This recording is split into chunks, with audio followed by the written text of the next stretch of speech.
Hello বন্ধুরা, এটা আমার ফার্স্ট ব্লগ ভিডিও। তো বাজার থেকে একটা ছোট্ট লেবু গাছের চারা নিয়ে এসেছিলাম। গাছটা যথেষ্ট বড় হয়েছে, গাছটার বয়স প্রায় 1.5 বছর বয়স হয়ে গেছে। এখনও ফুল ফল হয়নি, তার জন্য আমি চিনতে পারছি না গাছটা কী লেবু হবে, পাতিলেবু না কাগজি লেবু। তো তোমরা যদি জেনে থাকো একটু কমেন্ট বক্সে কমেন্ট করে জানিও। আর এদিকে দেখো, তরমুজ খেয়ে বীজ ফেলেছিলাম, তার থেকে একটা ছোট্ট চারা হয়েছে। তো গাছটা খুবই সুন্দর হয়েছে। তো আর একটা মজার বিষয় হলো, এই গাছটাতে ছোট্ট একটা তরমুজ হয়েছে। দেখো, দেখাচ্ছি তোমাদেরকে।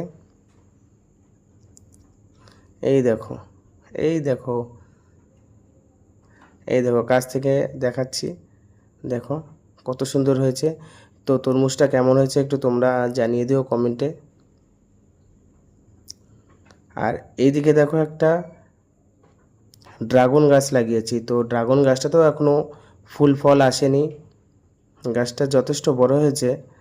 তো আর একটা বিষয় হলো, দেখো নীল আকাশে সাদা মেঘ এবং কত সুন্দর লাগছে। দেখো একদম অসাধারণ, আমার তো ভালো লাগছে। তোমাদের কেমন লাগছে একটু কমেন্ট বক্সে কমেন্ট করে জানিয়ে দিও।